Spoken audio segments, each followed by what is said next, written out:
मित्रों, नमस्कार। हमारा विषय आज का दृढ़ संकल्प और अटल विश्वास। मानव शरीर हमको जो मिला है ईश्वर की देन है, इसमें जीव आता है तो इसमें चंचलता पैदा हो जाती है और चलने लगते मालूम होता है कि शरीर के अंदर जीव यानी प्राण आ चुका है। मूर्तियों में भी प्राण प्रतिष्ठा की जाती है, तभी वो पूजनीय होती है। अब रही मानव के अंदर जो जीव गया, उसका कार्य किस तरीके से होता है, और जो उसके अलावा भी जैसे पक्षी हुए, पेड़ पौधे हुए और कीड़े मकोड़े सारे, इनको भी 84 योनों में जन्म मिला है, जीव मिला है। पक्षियों में भी देखिए जितनी तेज के साथ उनका कार्य होता है, उनका संकल्प कैसा होता है और वो किस आत्मविश्वास के साथ वो कार्य करते हैं, वो एक प्रशंसा करने का विषय।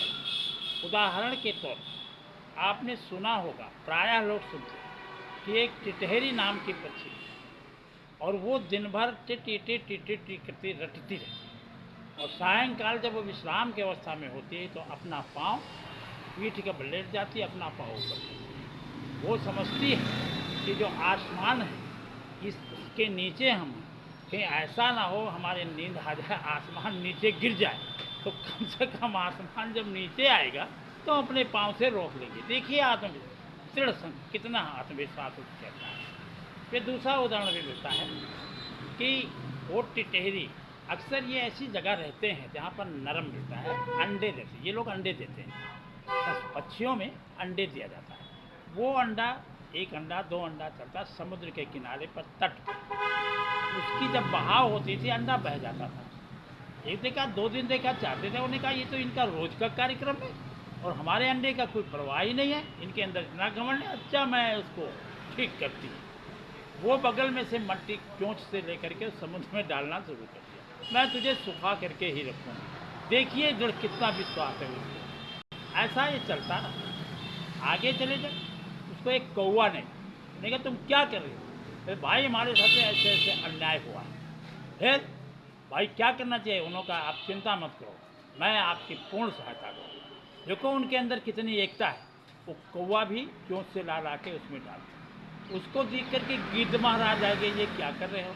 उनको भी अपनी व्यथा बताई, वो भी उनके सारे हो गई, वो भी चले गए। आगे गरुड़ भगवान भी आ गए, उनको भी कहा तो उन्होंने कहा हम तो प्रभु के भक्त हैं, उनकी सवारी हैं और हमारा तो कहना जरूर होगा, लेकिन चलो आज हमें करते हैं। वो भी उस कार्य में सहायक थे। फिर प्रभु को कहीं किसी तरीके से जाना था, तो अब गरुड़ जी तो हैं नहीं, गरुड़ जी तो अब दूसरे कार्य में लगे हुए हैं। वो दृष्टि दौड़ाते हैं, तब वो सोचते ओ हो, ये तो समुद्र के अंदर जो कुछ कार्य ऐसा हुआ है और समुद्र को पाटने का कार्य में सब जुटे हुए हैं एकाग्रचित होकर के। पर उन्होंने विशेष उस पर अभी ध्यान नहीं दिया। वो फिर उसके बाद जो उसके किनारे पर अगस्त ऋषि जी बैठ करके पूजा कर रहे थे, उन्होंने देखा कि ये टिटेरी भी है, कौवा भी है, गिद्ध भी है, मानसरोवर के भी लोग सब, ये पक्षी क्या कार्य कर रहे हैं? तो उन्होंने बुलाया, आओ आप लोग इधर आओ, आपका ये प्रयोजन क्या है? तब टिटेरी बोलती महाराज जी आप भी यहीं पूजा करते हो और हमारे अंडों के रोज ये बहा ले जाता है।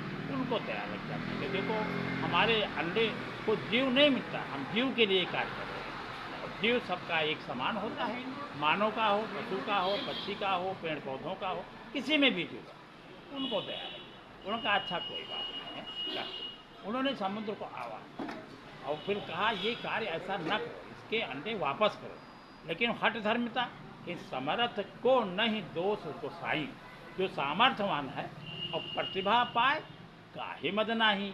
किसी को प्रतिभा ज़्यादा मिल जाए, ज़रूरत से ज़्यादा कोई भी चीज़ होती है, वो पचता बहुत कम लोगों को, अपच होता है। नहीं माना, अच्छा तुम्हारी इतनी हिम्मत? खट धत्ता दो दिखाया।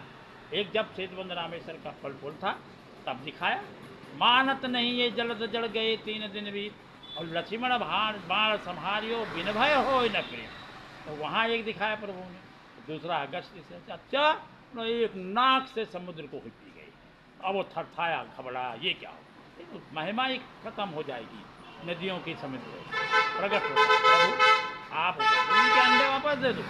फिर उसको पश्चाताप होता है, क्षमा मांगना का जिससे, और फिर उनके अंडे को कहता कल से ऐसा कार्य करते सही होगा। जो अंडे बह गए तो बह गए, वो आना बड़ा मुश्किल है, लेकिन कल से अपना निसंकोच अपना कार्य करें और हम अपना रास्ता यहाँ से थोड़ा दूसरे से कर देंगे।